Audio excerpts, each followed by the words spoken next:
केंद्रीय अर्थसंकल्प 2026-27 याबद्दल संपूर्ण माहिती आणि महत्त्वाचे बहुपर्यायी प्रश्न या व्हिडिओमध्ये आपण पाहणार आहोत। सर्व स्पर्धा परीक्षांसाठी अतिशय महत्त्वाचे विश्लेषण बाय MPSC जागरण। रविवारी म्हणजेच 1 फेब्रुवारी 2026 रोजी संसदेत भारताचा केंद्रीय अर्थसंकल्प 2026-27 केंद्रीय अर्थमंत्री निर्मला सीतारामन यांनी सादर केला। निर्मला सीतारामन या 9 वेळा भारतीय अर्थसंकल्प सादर करणाऱ्या पहिल्या महिला ठरल्या आहेत। 2026 मध्ये भारतीय इतिहासात पहिल्यांदाच रविवारी अर्थसंकल्प सादर करण्यात आला। उत्पन्न आणि खर्चाचा अंदाज अर्थसंकल्प 2026 नुसार 2026-27 मध्ये भारत सरकारचे एकूण उत्पन्न कर्ज वगळता 36.5 लाख कोटी रुपये आहे। यात कर प्राप्तीचा अंदाज 28.7 लाख कोटी रुपये आहे। तर 2026-27 मध्ये सरकारच्या एकूण खर्चाचा अंदाज 53.5 लाख कोटी रुपये आहे।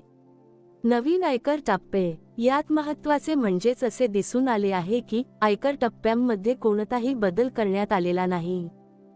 0 ते 4 लाख रुपये 0% कर दर, 4 ते 8 लाख रुपये 5% कर दर, 8 ते 12 लाख रुपये 10% कर दर, 12 ते 16 लाख रुपये 15% कर दर, 16 ते 20 लाख रुपये 20% कर दर, 20 ते 24 लाख रुपये 25% कर दर आणि 24 लाख रुपयांपेक्षा अधिक यांना 30% इतका कर दर ठेवण्यात आला आहे। आयकर कायदा 2025 आणि नवीन बदल नवीन आयकर कायदा 2025 हा 1 एप्रिल 2026 पासून लागू होईल। जर एखाद्या करदात्याच्या उत्पन्नात तफावत आढळली किंवा कर लपवला गेला असेल तर आता त्याला तुरुंगवासाची शिक्षा होणार नाही, केवळ दंड भरून प्रकरण निकाली काढले जाईल। काय स्वस्त झाले अर्थसंकल्प 2026 मध्ये स्वस्त झालेल्या वस्तू सौर उपकरणे, EV बॅटरी, कर्करोगाची 17 औषधे व 7 गंभीर आजारांवरील औषधे, पादत्राणे म्हणजेच शूज, CNG, परदेश प्रवास, तसेच ओव्हन, कापड आणि विमानाचे सुटे भाग इत्यादी स्वस्त झाले आहेत। काय महाग झाले महाग झालेल्या वस्तू दारू, भंगार म्हणजेच स्क्रॅप आणि खनिजे। सामाजिक आणि आर्थिक घोषणा भारतातील प्रत्येक जिल्ह्यात एक गर्ल्स हॉस्टेल म्हणजेच मुलींचे वसतिगृह उघडण्याची घोषणा। वित्तीय तुटीचे लक्ष्य फिस्कल डेफिसिट टार्गेट एकूण GDPच्या 4.3% ठेवण्यात आले आहे, जो गेल्या वर्षी 4.4% होते। तसेच देशावरील कर्जाचा बोजा कमी करण्यासाठी कर्ज आणि GDPचे गुणोत्तर 2026-27 मध्ये घटून 55.6% राहण्याचा अंदाज आहे, जो गेल्या वर्षी 56.1% होता। सीमा शुल्क आणि TCS परदेशी टूर पॅकेजवरील TCS दर 5 ते 20% वरून घटवून 2% करण्यात आला आहे।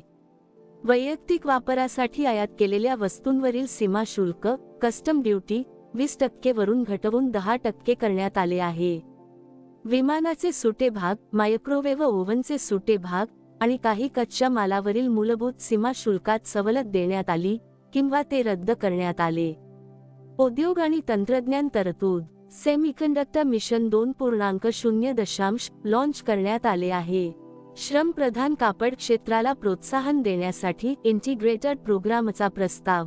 सूक्ष्म, लघु आणि मध्यम उद्योगांसाठी म्हणजेच MSME क्षेत्रांसाठी 10,000 कोटी रुपयांच्या वाटपाची तरतूद।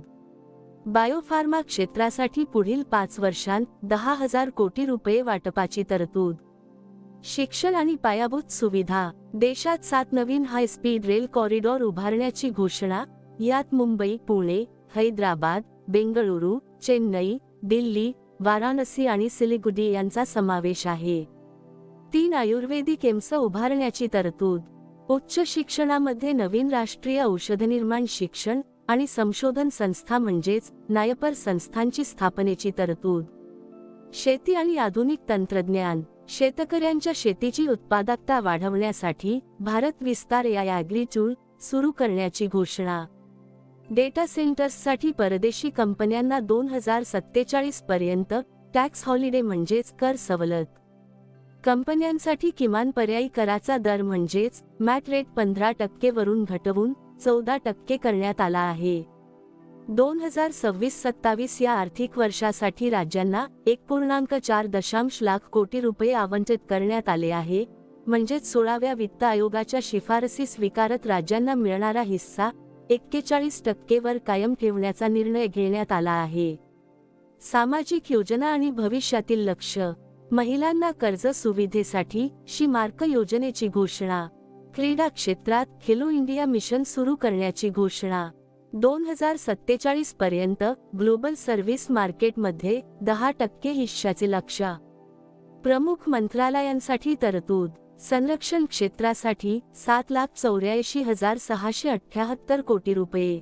रेल्वे मंत्रालयासाठी 2.93 लाख कोटी रुपये. कृषी क्षेत्रासाठी 1,40,528.78 कोटी रुपये. शिक्षण क्षेत्रासाठी 1,39,289 कोटी रुपये. आता पाहू यावरील सर्वात महत्त्वाचे बहुपर्यायी प्रश्न. प्रश्न 1 फेब्रुवारी 2026 रोजी संसदेत आर्थिक वर्ष 2026-27 साठी केंद्रीय अर्थसंकल्प कोणी सादर केला? याचे अचूक उत्तर आहे बी. निर्मला सीतारामन. प्रश्न 2 1 फेब्रुवारी 2026 रोजी अर्थमंत्री निर्मला सीतारामन यांनी भारतासाठी सलग कितव्यांदा अर्थसंकल्प सादर केला? याचे अचूक उत्तर आहे ए. 9व्यांदा. प्रश्न 3 अर्थसंकल्प 2026 नुसार आर्थिक वर्ष 2026-27 मध्ये भारत सरकारचा एकूण खर्च किती आहे? याचे अचूक उत्तर आहे बी. 53.5 लाख कोटी रुपये. प्रश्न 4 अर्थसंकल्प 2026 नुसार 2026-27 मध्ये भारत सरकारच्या एकूण उत्पन्नाचा कर्ज वगळता अंदाज किती आहे? याचे अचूक उत्तर आहे डी. 36.5 लाख कोटी रुपये. प्रश्न 5 भारत सरकारचा नवीन आयकर अधिनियम 2025 कधीपासून लागू होईल? याचे अचूक उत्तर आहे ए. 1 एप्रिल 2026. प्रश्न 6 अर्थसंकल्प 2026-27 मध्ये रेल्वे मंत्रालयासाठी किती रुपये आवंटित करण्यात आले आहेत? याचे अचूक उत्तर आहे बी. 2.93 लाख कोटी रुपये. प्रश्न 7 अर्थसंकल्प 2026-27 मध्ये महिलांना कर्ज सुविधेसाठी कोणती घोषणा करण्यात आली आहे? याचे अचूक उत्तर आहे डी. शी मार्क स्कीम. प्रश्न 8 अर्थसंकल्प 2026-27 मध्ये बायोफार्मा क्षेत्रासाठी पुढील 5 वर्षात किती कोटी रुपयांच्या वाटपाची तरतूद आहे? याचे अचूक उत्तर आहे सी. 10,000 कोटी रुपये. प्रश्न 9 अर्थसंकल्प 2026-27 मध्ये भारताच्या किती जिल्ह्यांमध्ये एक गर्ल्स हॉस्टेल उघडण्याची घोषणा करण्यात आली आहे? याचे अचूक उत्तर आहे डी. सर्व जिल्ह्यांमध्ये. प्रश्न 10 भारतात डेटा सेंटर स्थापित करण्यासाठी परदेशी कंपन्यांना कोणत्या वर्षापर्यंत टॅक्स हॉलिडे घोषित करण्यात आला आहे? याचे अचूक उत्तर आहे सी. 2047 पर्यंत. प्रश्न 11 भारतात केंद्रीय अर्थसंकल्प कोठे सादर केला जातो? याचे अचूक उत्तर आहे डी. लोकसभेत. प्रश्न 12 दरवर्षी लोकसभेत केंद्रीय अर्थसंकल्प कोण सादर करतो? याचे अचूक उत्तर आहे ए. केंद्रीय अर्थमंत्री. प्रश्न 13 बजेट हा शब्द फ्रेंच भाषेतील कोणत्या शब्दापासून घेण्यात आला आहे? याचे अचूक उत्तर आहे ए. बोगेट किंवा बोगेट. प्रश्न 14 फ्रेंच भाषेत बोगेट शब्दाचा अर्थ काय होतो? याचे अचूक उत्तर आहे सी. चामड्याची पिशवी. प्रश्न 15 बजेटला मराठीत काय म्हणतात? याचे अचूक उत्तर आहे डी. वार्षिक वित्तीय विवरण म्हणजेच अर्थसंकल्प. प्रश्न 16 भारतात कोणत्या वर्षी पहिल्यांदा चामड्याच्या बॅगेऐवजी लाल कापडात दस्तऐवज ठेवून अर्थसंकल्प सादर करण्यात आला? याचे अचूक उत्तर आहे बी. 2019. प्रश्न 17 भारतात अर्थसंकल्प तयार करणाऱ्या टीममधील अधिकाऱ्यांच्या संदर्भात खालीलपैकी कोणते विधान सत्य आहे? याचे अचूक उत्तर आहे डी. वरील सर्व विधाने सत्य आहेत. म्हणजेच त्यांना बंदिस्त ठेवले जाते, मोबाईल फोन काढून घेतले जातात आणि घरच्यांना भेटण्याची परवानगी नसते. प्रश्न 18 भारतीय अर्थसंकल्प व्यवस्थेचे जनक कोणाला म्हटले जाते? याचे अचूक उत्तर आहे ए. James Wilson. प्रश्न 19.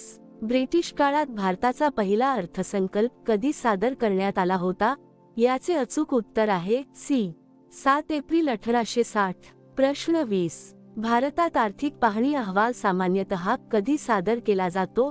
याचे अचूक उत्तर आहे ए. केंद्रीय अर्थसंकल्पाच्या 1 दिवस आधी. प्रश्न 21. भारतात पहिला आर्थिक पाहणी अहवाल कधी सादर करण्यात आला होता? याचे अचूक उत्तर आहे बी. 1951-52 मध्ये. प्रश्न 22. रेल्वे अर्थसंकल्पाचे केंद्रीय अर्थसंकल्पात कोणत्या वर्षी विलीनीकरण करण्यात आले? याचे अचूक उत्तर आहे सी. 2017 मध्ये. प्रश्न 23. रेल्वे अर्थसंकल्पाची सुरुवात कधी झाली होती? याचे अचूक उत्तर आहे डी. 1924 मध्ये. प्रश्न 24. भारतीय संविधानात बजेट या शब्दाऐवजी कोणत्या शब्दाचा उल्लेख करण्यात आला आहे? याचे अचूक उत्तर आहे ए. वार्षिक वित्तीय विवरण. प्रश्न 25. सध्या अर्थसंकल्पाच्या कागदपत्रांची छपाई कोठे होते? याचे अचूक उत्तर आहे बी. अर्थमंत्रालयाच्या बेसमेंटमध्ये. प्रश्न 26. कोणती संस्था अर्थमंत्रालयाच्या बेसमेंटमध्ये अर्थसंकल्पाच्या छपाई दरम्यान देखरेख करते? याचे अचूक उत्तर आहे डी. IB म्हणजेच इंटेलिजन्स ब्युरो. प्रश्न 27. कोणत्या वर्षी युनियन बजेट नामक मोबाईल ॲप लॉन्च करण्यात आले? याचे अचूक उत्तर आहे ए. 2021 मध्ये. प्रश्न 28. भारतात सर्वाधिक वेळा अर्थसंकल्प कोणी सादर केला आहे? याचे अचूक उत्तर आहे डी. मोरारजी देसाई. प्रश्न 29. भारताच्या पहिल्या पूर्णवेळ महिला अर्थमंत्र्याचे नाव काय आहे? याचे अचूक उत्तर आहे बी. निर्मला सीतारामन. प्रश्न 30. भारतात सर्वात लांब अर्थसंकल्पीय भाषणाचा 2 तास 42 मिनिटे विक्रम कोणाच्या नावावर आहे? याचे अचूक उत्तर आहे बी. निर्मला सीतारामन. प्रश्न 31. भारतात सर्वात लहान अर्थसंकल्पीय भाषणाचा केवळ 800 शब्दांचे विक्रम कोणाच्या नावावर आहे? याचे अचूक उत्तर आहे बी. हिरूभाई मुलजीभाई पटेल. प्रश्न 32. कोणत्या वर्षी देशाचा पहिला कागदमुक्त पेपरलेस अर्थसंकल्प सादर करण्यात आला? याचे अचूक उत्तर आहे ए. 2021 मध्ये. प्रश्न 33. स्वतंत्र भारताचा पहिला अर्थसंकल्प अंतरिम अर्थसंकल्प कधी सादर करण्यात आला? याचे अचूक उत्तर आहे सी. 26 नोव्हेंबर 1947 रोजी. प्रश्न 34. स्वतंत्र भारताचा पहिला अर्थसंकल्प कोणी सादर केला होता? याचे अचूक उत्तर आहे सी. आर.के. षण्मुखम चेट्टी. प्रश्न 35. हिंदीमध्ये अर्थसंकल्प छापण्याची सुरुवात कधी झाली? याचे अचूक उत्तर आहे ए. 1956 पासून. प्रश्न 36. अर्थसंकल्प दस्तऐवज तयार झाल्यानिमित्त कोणत्या सोहळ्याचे आयोजन केले जाते? याचे अचूक उत्तर आहे सी. हलवा सोहळा. प्रश्न 37. भारतात कोणत्या वर्षी पहिल्यांदा फेब्रुवारीच्या शेवटच्या दिवसाऐवजी 1 फेब्रुवारीला अर्थसंकल्प सादर करण्यात आला? याचे अचूक उत्तर आहे डी. 2017 पासून. प्रश्न 38. कोणत्या अर्थमंत्र्यांनी 1 फेब्रुवारीला अर्थसंकल्प सादर करण्याची परंपरा सुरू केली? याचे अचूक उत्तर आहे सी.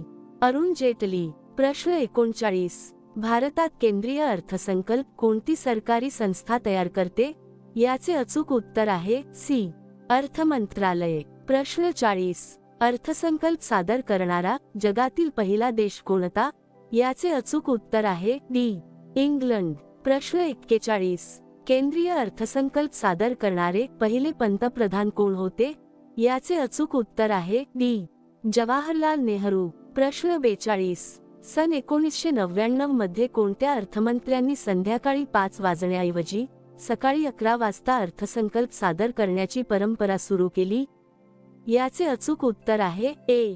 यशवंत सिन्हा. प्रश्न 43.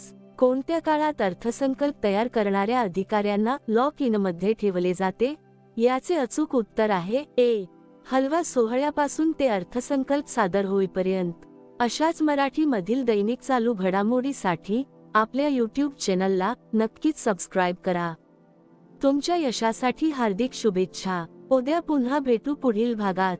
धन्यवाद.